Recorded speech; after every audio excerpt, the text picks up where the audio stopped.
What's up, y'all? This is Amon Thurston, the owner of the Nomadic Soul. Today I'm out here at Luckett Family Farm. We're just doing some fall cleanup, cleaning out all the summer stuff, doing a little bit of weeding, a little bit of planting, just getting ready for the fall season. So y'all stay tuned. Today I'm taking out all the corn and some of the other summer stuff that I planted in midsummer, preparing the beds for planting.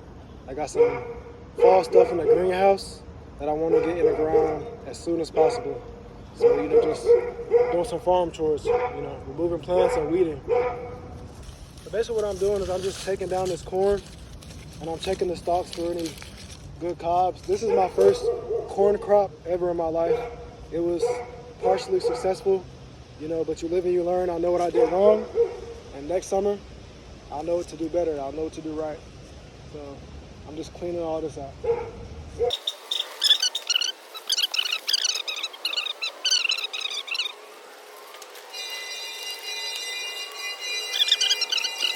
So now that I've got the corn cleared out, I'm going in with my broadfork and I'm just making the rows, making the beds. So I'm working up the soil and then I'm gonna weed all the beds, clean them up, and I'll come behind with cover crop. Once I figure out which ones I want to use, I'll come behind with cover crop. And that likely will be what this plot is gonna look like for the next fall and winter seasons.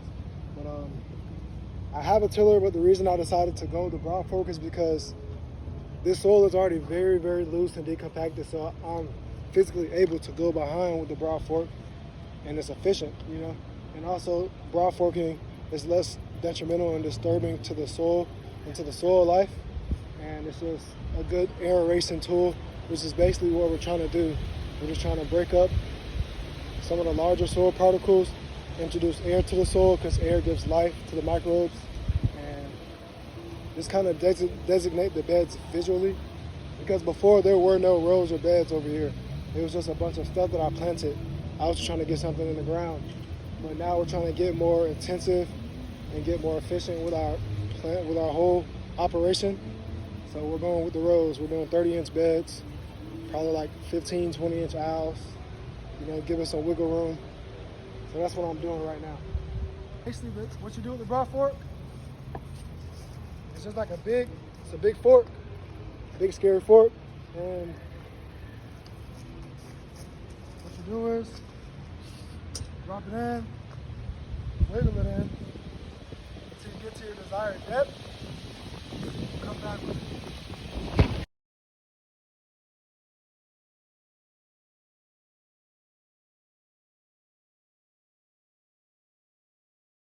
But yeah, these big clods break down into this smaller, finer stuff.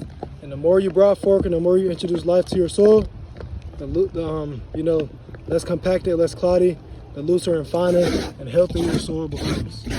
So we're trying to take this and break it up. And another benefit of the broadfork is you get deeper space for the plant's roots to grow. So when you're tilling, you might get those top 6 inches, you blend it up real nice, it's quick, but the broadfork really, really works down deep. I think this one is 12 or 14 inch sometimes. And this is like the heavy duty one. This is Meadow Creature.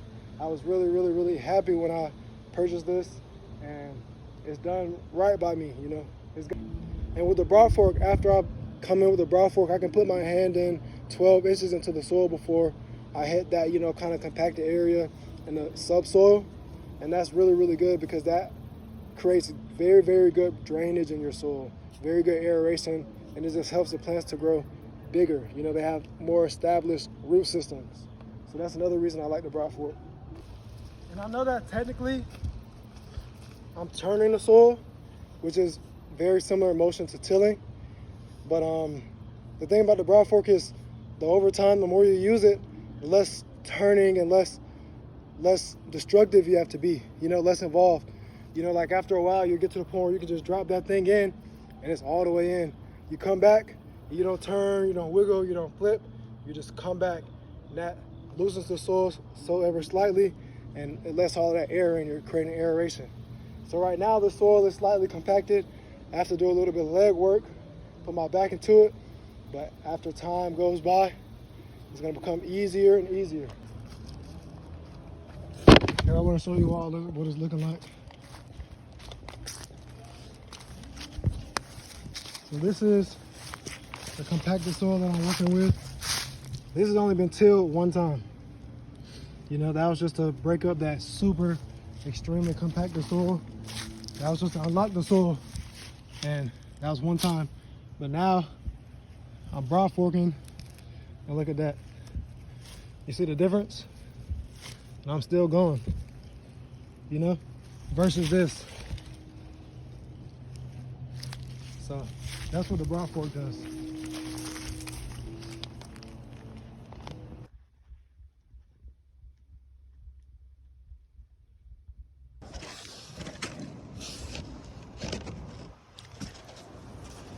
Back at it again with another Minecraft video. Back at it again with another gardening video. Today I'm taking out all the corn and some of the other, but I did have plenty of corn silks. So if any of you all know how to make moonshine, hit me up.